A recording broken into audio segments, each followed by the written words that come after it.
മഴത്തോരും മുൻപിലെ പുത്തൻ സ്റ്റോറിയിലേക്ക് ഏവർക്കും സ്വാഗതം. ഈ സ്റ്റോറി ഇഷ്ടപ്പെടുവാണെങ്കിൽ സബ്സ്ക്രൈബ് ചെയ്യണേ, അതുപോലെ ലൈക്ക് ചെയ്യാനും ഹൈപ്പ് ചെയ്യാനും മറക്കല്ലേ. അങ്ങനെ ബാലചന്ദ്രൻ ഗോവർദ്ധനോട് കാര്യങ്ങളെല്ലാം പറയുന്നുണ്ട്. അപ്പം ഗോവർദ്ധൻ പറയുന്നുണ്ട്, ഇതൊന്നും എനിക്ക് വിശ്വസിക്കാൻ വയ്യ ബാലേട്ടൻ പറയുന്നതെല്ലാം സത്യമാണോ എന്ന് ചോദിക്കുന്നുണ്ട്. അപ്പം ബാലനാണെങ്കിൽ ഒന്ന് കണ്ണടച്ചിട്ട് പറയാണ്, ചുമ്മാടോ, ഞാൻ വെറുതെ പറഞ്ഞതാണ്, താൻ ഇതൊന്നും വിശ്വസിക്കണ്ട എന്ന് ഭയങ്കര സങ്കടത്തോടെ പറഞ്ഞുകൊണ്ടങ്ങ് പോവുകയാണ്. ഇത് കാണുമ്പോൾ ഗോവർദ്ധന് എന്ത് ചെയ്യണം, അല്ലെങ്കിൽ ബാലേട്ടനെ എങ്ങനെ ആശ്വസിപ്പിക്കണം എന്നൊന്നും അറിയാതെ ഇങ്ങനെ ഭയങ്കര സങ്കടത്തോടെ ഇങ്ങനെ നിൽക്കുകയാണ്. എന്നിട്ട് ഗോവർദ്ധൻ അവിടെ നിന്നിങ്ങനെ ആലോചിക്കുകയാണ്. ബാലചന്ദ്രൻ പറഞ്ഞതെല്ലാം ഇങ്ങനെ ഒന്ന് ആലോചിച്ച് നോക്കുകയാണ്. അപ്പം അലീന വൈചേട്ടത്തിയുടെ മകളല്ലേ എന്നിങ്ങനെ സ്വയം പറയുകയാണ്. അതിനുശേഷം ബാലചന്ദ്രനോട് ചെന്ന് നമ്മുടെ ഗോവർദ്ധൻ ചോദിക്കുന്നുണ്ട്, ബാലേട്ട ഇത്ര വലിയ സങ്കടം മനസ്സിൽ ഒളിപ്പിച്ചിട്ട് ബാലേട്ടൻ ഈ കാര്യങ്ങളൊന്നും ആരോടും പറയാൻ എന്താണെന്ന് ചോദിക്കുകയാണ്. ഇതേക്കും ബാലചന്ദ്രൻ പറയാണ്, ഞാനിതെങ്ങനെയാണ് പറയുന്നത്, താൻ പറ, ഞാൻ ഈ കാര്യങ്ങളൊക്കെ എങ്ങനെയാണ് പറയുന്നത്, ആരോടെങ്കിലും പറയാൻ പറ്റുമോ? സ്വന്തം ഭാര്യയുടെ അവിഹിത ബന്ധത്തെക്കുറിച്ച് ആരെങ്കിലോടും പറയാൻ പറ്റുമോ? ഒരിക്കലും പറയാൻ പറ്റത്തില്ല. പിന്നെ ഇതൊക്കെ എൻ്റെ വിധി, ഞാൻ അനുഭവിച്ചല്ലേ തീരത്തുള്ളൂ, ആരോട് എന്ത് പറഞ്ഞിട്ടും ഒരു കാര്യമില്ലല്ലോ സങ്കടത്തോടെ ഗോവർദ്ധനോട് പറയുന്നു. അപ്പം ഗോവർദ്ധനാണെങ്കിൽ ഒന്നും മിണ്ടാതെ ഇങ്ങനെ നിൽക്കുകയാണ്. ഞാൻ തന്നോട് പറഞ്ഞതൊന്നും താൻ സുലുവിനോട് പോലും പറയല്ലേ എന്ന് ബാലചന്ദ്രൻ മുന്നറിയിപ്പ് നൽകുന്നുണ്ട്. പിറ്റേന്ന് നേരം വെളുത്തപ്പോൾ തന്നെ പാലയിലേക്ക് തിരിക്കുന്നുണ്ട്. അപ്പോൾ വണ്ടി വെച്ചാണെങ്കിൽ ഗോവർദ്ധൻ ഒന്നും മിണ്ടാതെ ഇങ്ങനെ ഇരിക്കുന്നുണ്ട്. ബാലചന്ദ്രൻ ചോദിക്കുന്നുണ്ട്, താൻ എന്താടോ ഒന്നും പറയാതെ ഇങ്ങനെ ഇരിക്കുന്നത്? ബാലേട്ടൻ ഇന്നലെ പറഞ്ഞ കാര്യങ്ങളൊക്കെ ഞാനിങ്ങനെ ആലോചിക്കുകയായിരുന്നു. ബാലേട്ടൻ പറയുന്ന കാര്യമൊക്കെ സത്യമാണെങ്കിൽ ഇത്രയും നാൾ അലീന എന്തുമാത്രം കഷ്ടപ്പെട്ടിട്ടുണ്ട്. ആരും ഇല്ലാത്തവരെ പോലെ അനാഥയായിട്ട് ഇത്രയും നാൾ ജീവിച്ച്, അച്ഛനും അമ്മയും നല്ല സാമ്പത്തികമുള്ള കുടുംബം, നല്ല ജോലിയുള്ളവർ, എന്നിട്ടും ആ കൊച്ച് ഒരു അനാഥയെ പോലെ ഇത്രയും നാൾ കഴിഞ്ഞില്ലേ എന്ന് ചോദിക്കുകയാണ്. അപ്പോൾ ബാലചന്ദ്രൻ ഭയങ്കര വിഷമത്തോടെ പറയാണ്, അതാണ് അതിൻ്റെ വിധി, അച്ഛനും അമ്മയും നല്ല നിലയിലാണെന്നും നല്ല ആസ്തി ഉണ്ടെന്നും നല്ല ജോലി ഉണ്ടെന്നും പറഞ്ഞിട്ട് ഒരു കാര്യമില്ല, അതിൻ്റെ വിധി അങ്ങനെയാണ്. സ്വന്തം അമ്മയെ തേടി പിടിച്ച് വീടും കണ്ടുപിടിച്ച് വീട്ടിലേക്ക് വന്നപ്പം സ്വന്തം പെറ്റ തള്ള തന്നെ അവളെ അടിച്ചിറക്കുന്നു. അതിക്കാക്കി വലിയ എന്ത് സങ്കടമാണ് അവൾക്കുള്ളത്.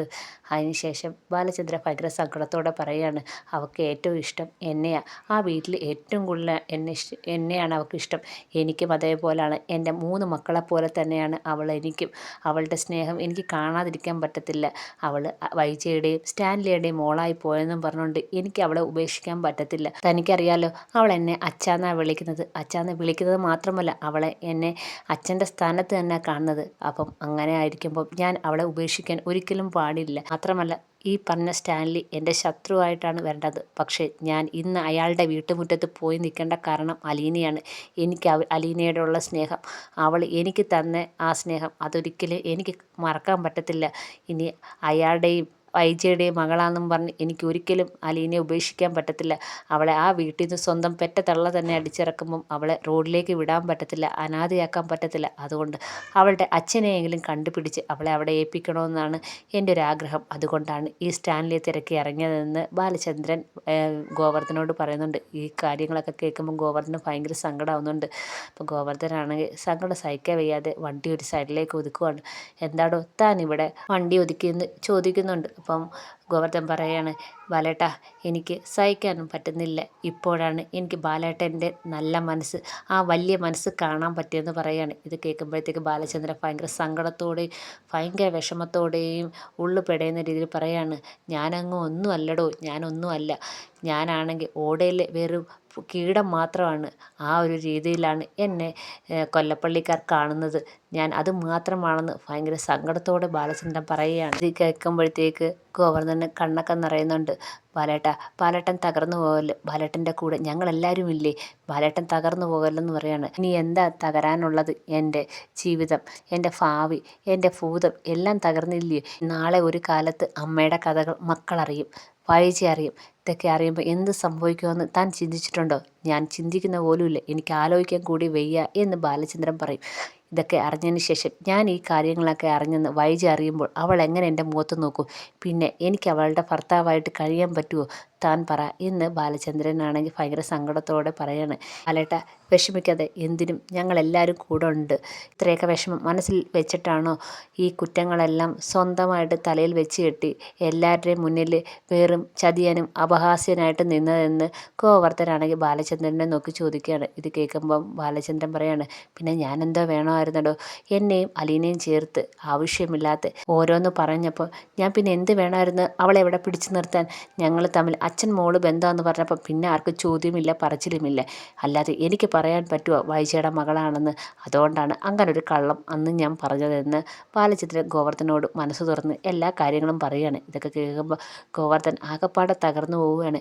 എന്തായാലും ബാലേട്ടൻ ഒന്നുകൊണ്ട് വിഷമിക്കണ്ട. അങ്ങനെ അവർ രണ്ടുപേരും ഓരോന്നും പറഞ്ഞ് ബാലചന്ദ്രൻ്റെ സങ്കടങ്ങളെല്ലാം ഗോവർദ്ധനോട് പറഞ്ഞ് അങ്ങനെ അവർ പാലയിലേക്ക് പോവുകയാണ്. അങ്ങനെ അവിടെ ചെല്ലുമ്പം തന്നെ വന്ന് ഡോറ് തുറക്കുന്നത് നമ്മുടെ കൃഷ്ണമോളാണ്. കൃഷ്ണമോൾ ചോദിക്കുകയാണ്, എന്താ ഇത്രയും താമസിച്ചത്? അച്ഛൻ ഇന്നലെ വരാമെന്നല്ലേ പറഞ്ഞത്, എന്നിട്ട് ഇന്നലെ കണ്ടില്ലല്ലോ, ഹോട്ടലിൽ താമസിച്ചോ എന്നൊക്കെ കൃഷ്ണമോൾ ചോദിക്കുകയാണ്. അതെ, ഹോട്ടലിൽ താമസിച്ച അച്ഛന് 2-3 ദിവസത്തെ യാത്രയുടെ ക്ഷീണം, അതുകൊണ്ട് ഞാൻ പറഞ്ഞ് ഹോട്ടലിൽ റൂം എടുത്ത് താമസിക്കാമെന്ന്. അങ്ങനെ അങ്കിളും ഞാനും കൂടെ അവിടെ അങ്ങ് കൂടിയെന്ന് ബാലചന്ദ്രൻ കൃഷ്ണമോളടുത്ത് പറയാണ്. ഈ സമയത്താണ് അലീന അകത്തുനിന്ന് വരികയാണ്.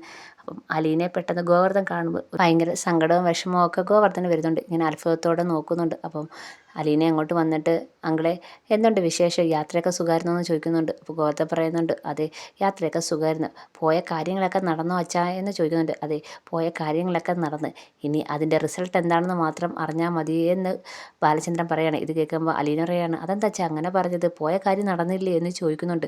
പോയ കാര്യം നടന്ന മോളെ, നന്നായിട്ട് തന്നെ കാര്യങ്ങളെല്ലാം നടന്ന് ഉദ്ദേശിച്ചതെല്ലാം നടന്നെന്ന് ബാലചന്ദ്രൻ പറയുന്നുണ്ട്. എന്തായാലും അച്ഛനും അങ്കിളും ഇരിക്ക്, ഞാൻ ചായ ഇട്ടുകൊണ്ട് വരാം എന്ന് പറയുന്നുണ്ട്. അപ്പം ബാലചന്ദ്രൻ പറയുന്നുണ്ട്, ഞാനൊന്ന് ഫ്രഷ് ആവട്ടെ, അങ്കിളിന് വേണമെങ്കിൽ ചായ കൊടുക്കാൻ പറയാണ്. അപ്പം അങ്കിളെ ഇരിക്കും, ഞാൻ പോയി ചായ ഇടാമെന്നും പറഞ്ഞു അലീന പോയി ചായ എടുക്കാൻ പോവുകയാണ്. ഇതൊക്കെ കാണുമ്പോൾ ഗോവർദ്ധൻ നല്ല സങ്കടമുണ്ട്. അങ്ങനെ ബാലചന്ദ്രൻ നേരെ മുറിയിലേക്ക് പോവുകയാണ്. അതിനുശേഷം അലീനയാണെങ്കിൽ ഗോവർദ്ധന് ചായയൊക്കെ ഇട്ടുകൊണ്ട് ഇത് കൊടുക്കുന്നുണ്ട്. അന്നേരം അലീന ചോദിക്കുന്നുണ്ട്, അങ്കിളെ എവിടേക്കാണ് പോയത് അച്ഛനുമായിട്ടുള്ള യാത്ര എന്ന് പറയാണ്. ആദ്യം ഒരു ദിവസം നീലഗിരി പോയി, അതിനുശേഷം കുളത്തൂപ്പുഴയിൽ പോയി, പുനലൂർ പോയി, അപ്പോഴത്തേക്ക് ബബിത ഇറങ്ങി വരുന്നുണ്ട്. ആഹാ, അപ്പോൾ വലിയ യാത്രയായിരുന്നല്ലേ, അടിച്ച് പൊളിച്ച് അങ്കിളും അച്ഛനും കൂടെ എന്ന് ബബിത ചോദിക്കുന്നുണ്ട്. അപ്പോൾ യാത്ര ഇച്ചിരി ലോങ് ആയിരുന്നു, എന്നാലും ബാലേട്ടൻ വിചാരിച്ച കാര്യങ്ങളൊക്കെ നടന്നെന്ന് ബാലേട്ടൻ പറഞ്ഞു എന്ന് ഗോവർദ്ധൻ എല്ലാവരോടായി പറയുന്നുണ്ട്. അതിനുശേഷം ഗോവർദ്ധൻ അവിടെ നിന്ന് ഇറങ്ങിയാണ് ചായയൊക്കെ കുടിച്ചതിന് ശേഷം. അപ്പം അലീനയ്ക്ക് ത്തിലൊന്നും ഗോവർദ്ധനോട് ചോദിക്കാൻ പറ്റിയില്ല. അങ്ങനെ ഗോവർദ്ധൻ അവിടെ നിന്ന് ഇറങ്ങുകയാണ്. എന്തായാലും അതിന് ശേഷം അലീന നേരെ ബാലചന്ദ്രൻ്റെ മുറിയിലേക്ക് പോകുന്നുണ്ട് ചായയൊക്കെ ആയിട്ട്. അച്ഛാ യാത്രയൊക്കെ എങ്ങനെ ഉണ്ടായിരുന്നു എന്ന് ചോദിക്കുകയാണ്. ഞാൻ പറഞ്ഞല്ലോ മോളെ, യാത്രയൊക്കെ സുഖമായിരുന്നു. ഇവിടുത്തെ കാര്യങ്ങളൊക്കെ എങ്ങനെ ഉണ്ടായിരുന്നു, നിങ്ങളുടെ യാത്ര എങ്ങനെ ഉണ്ടായിരുന്നു എന്ന് ബാലചന്ദ്രൻ ചോദിക്കുന്നുണ്ട്. നല്ല യാത്രയായിരുന്നു. അവിടെ ആൻറ്റി അങ്കിൾക്ക് ഭയങ്കര സന്തോഷമായി. അവിടെ ഞങ്ങളൊക്കെ ചെന്നപ്പോൾ ഒരാഘോഷം പോലായിരുന്നു. ഞങ്ങളവിടെ എല്ലാം കറങ്ങി ചിന്നുമോളെ കണ്ട്, അച്ഛനത് കണ്ടായിരുന്നല്ലോ ചിന്നുമോളുമായിട്ട് ഞങ്ങൾ കൊല്ലത്ത് നിൽക്കുന്നത്. അങ്ങനെ ഞങ്ങളുടെ യാത്രയൊക്കെ നല്ലതായിരുന്നു എന്ന് അലീന പറയുന്നുണ്ട്. അച്ഛൻ പോയ കാര്യങ്ങളൊക്കെ നടന്നായിരുന്നോ എന്ന് ചോദിക്കുന്നുണ്ട്. ഞാൻ പോയ കാര്യങ്ങളൊക്കെ കൃത്യമായി നടന്നു. അച്ഛൻ എവിടെയാണ് പോയത്, ബിസിനസ് മീറ്റിങ്ങിനായിരുന്നോ എന്ന് ചോദിക്കുന്നുണ്ട്. അപ്പോൾ ബാലചന്ദ്രൻ ഒന്നും മിണ്ടാതെ ഇങ്ങനെ നിൽക്കുകയാണ്. അച്ഛൻ പോയിട്ട് വന്നല്ലോ, ഇനിയെങ്കിലും പറ അച്ഛൻ എവിടെയാണ് പോയതെന്ന് ബാലചന്ദ്രൻ്റെ അടുത്ത് ചോദിക്കുന്നുണ്ട്. അപ്പം ബാലചന്ദ്രൻ ഒരു ചിരിയോടെ ഇങ്ങനെ അലീനയെ നോക്കുന്നുണ്ട്.